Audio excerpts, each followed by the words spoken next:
Hey y'all, welcome back to my channel. Today we are going to work on a sheet pan ham and cheese breakfast casserole. Going to preheat your oven to 400 degrees and you're going to get some potato cakes. That's what these are. That's what we call them. And you're going to need 10 of those. You're going to put them in a sheet pan, just like I've done here. Sprayed it just a little bit. I'm going to bake it for 15 minutes only. Take them out. And then we're going to put everything on top and then put it back in there. And that's going to be our latest breakfast casserole. We've had one very similar. This is a little bit different because it's made on a sheet pan for sure. And the seasonings and things are different as well. Okay, so let's get started. I'm going to go ahead and stick this in the oven. And hopefully I won't forget that it's in there. Now, you are going to need 8 large eggs cracked into a mixing bowl.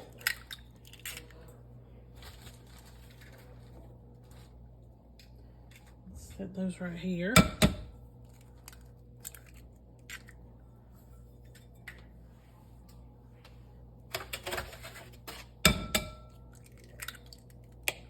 Oops.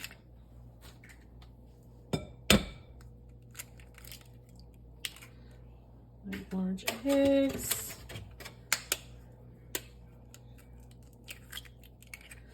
5, 6, 7,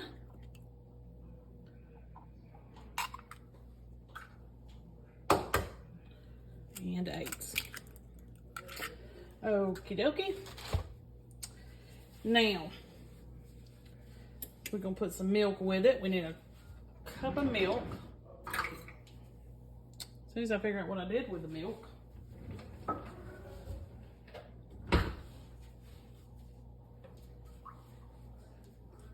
So a cup of milk.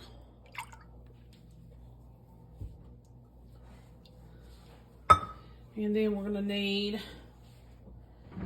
1/4 cup of sour cream, and I'm gonna just try to eyeball that. I need to empty this one container.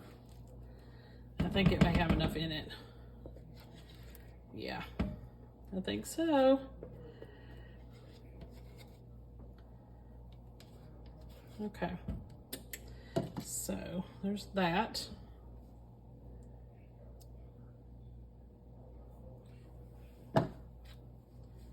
Two tablespoons of honey mustard. And I'm going to use Chick-fil-A sauce because I do not have any honey mustard. To me, this tastes like honey mustard. So we're going to use about 2 tablespoons. We need some onion powder and garlic powder. About a teaspoon of each. I just don't know what I'm going to do. Moisture just keeps getting to it.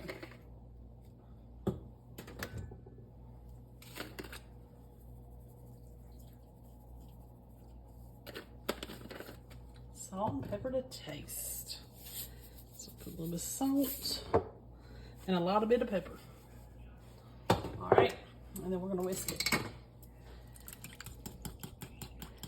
Whisk this all together.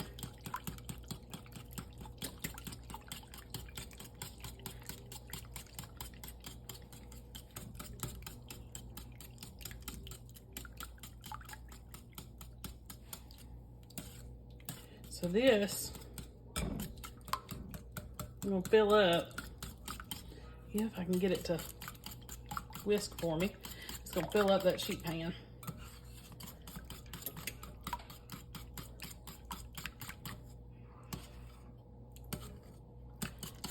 And get it all whisked together. Now, when our potatoes come out of the oven, which like I said, they're partially cooked. Don't forget that. You're gonna put the ham and the cheese on the potato and then pour the egg mixture over the top.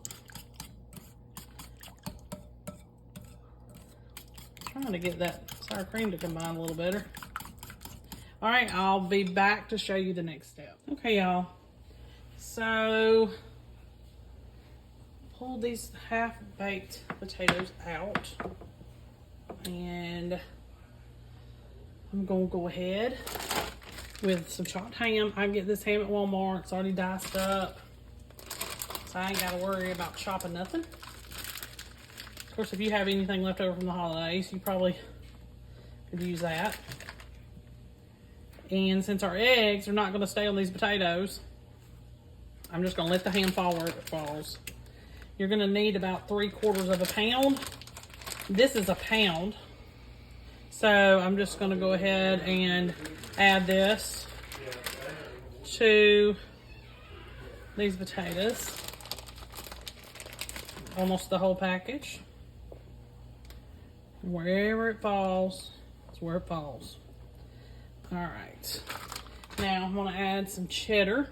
You're gonna need about 2 cups worth. The recipe calls for Colby Jack, but my Walmart sold out after the holidays. There was nothing. So cheddar it is, my old standby. So I'm gonna just spread this around. Probably add just a little bit more.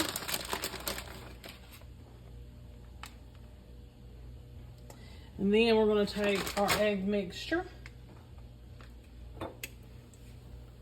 Even though the sour cream did not want to combine very well, we're going to pour it over them. You're going to turn down your oven that was on 400 for you to cook the potatoes. You're going to cut it down to 350 and bake this until everything is done and the eggs are set. See you back here when it's finished. Okay, y'all, so this is the finished product. I did let it sit for just a few minutes before I cut into it. You may want to do that, let it cool down just a little bit. But the eggs settled around the potatoes, kind of. They did go on top a little, but they basically settled around them. And I just paired some homemade biscuits with it. You can do canned biscuits as well, it doesn't matter. And maybe add some grits or something to it on the side as well. Make sure you like and subscribe. We'll see you next time. Hey y'all, welcome back to my channel. Today we are going to work on a casserole. You need to preheat your oven to 350 degrees and lightly spray a 9x13 pan. So I've already got my chicken cooked, chopped, and set aside. We're going to work on the other mixture, the cream cheese mixture. You need 1 can of low sodium cream of chicken soup. You need 1 ounce package of cream cheese softened. Mix all this together.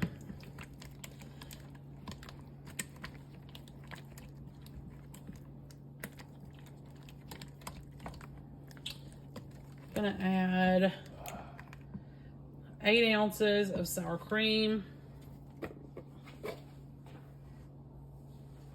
And I have some left over in this container, so we're just going to use it. 8 ounces.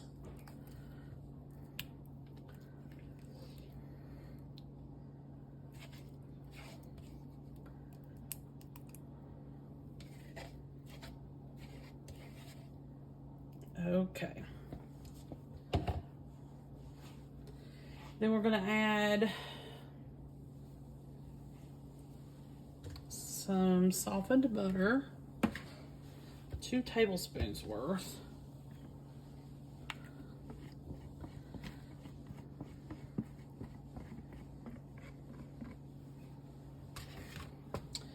Then I'm going to add a packet of Italian dressing seasoning mix.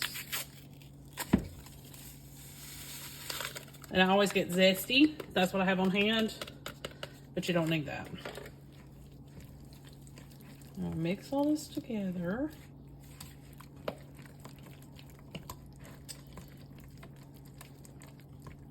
Alright, so the recipe calls for a cup of Colby Jack cheese. My Walmart was completely sold out of Colby Jack, so apparently that must be very popular. So I have my cheddar like always on hand, but I have some pepper jack I want to get rid of. So we're going to use that instead. I'm sure it'll be fine. So you're going to need about a cup and you're going to add that in. You're just going to stir it up.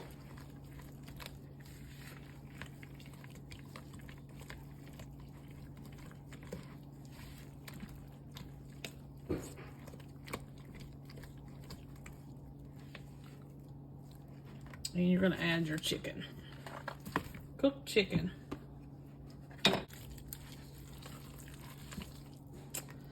I need a bigger spoon. All right. So you're going to take this mixture and you're going to put it in your prepared pan. Put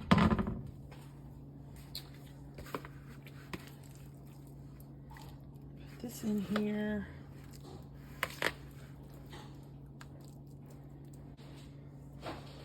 And you're going to spread that out.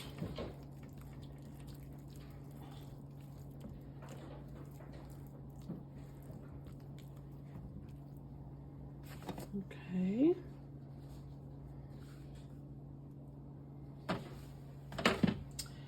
Now, we're going to get another bowl. Get that real quick. And you're going to crush a sleeve of Ritz crackers in it.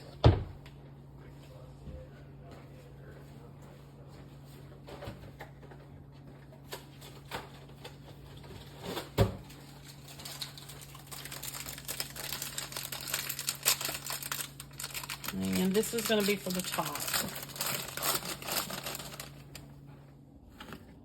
Okay, so I have 1 sleeve of Ritz crackers crushed. Not perfect, but it's fine.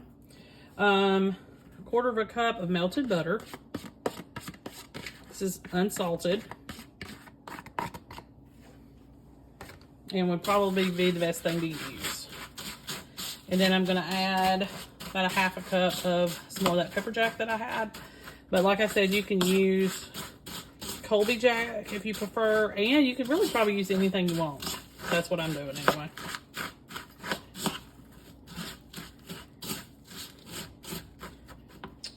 Let me just put it all in there.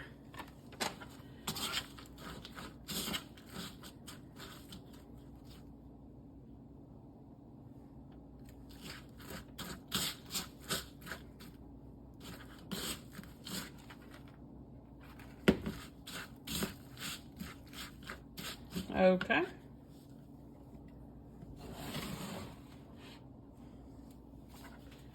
I'm just going to spread this out over the top.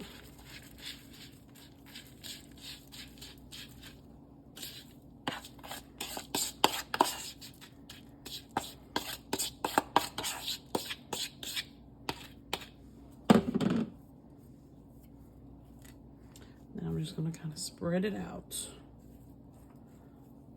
Okay. You're going to bake this uncovered for about 30 minutes until bubbly, hot and bubbly. And you need to tint it with foil if it seems like it's getting too brown. You want it lightly toasted on top. I'll see you back here in a few. Okay, y'all, this is finished product. I just boiled some potatoes, mashed them, put that with it, and some green beans. It cooked just fine. You will definitely have to tint it a little bit with some foil, but it should come out perfect, hot and bubbly, and it smells great. Make sure you like and subscribe. I'll see you next time.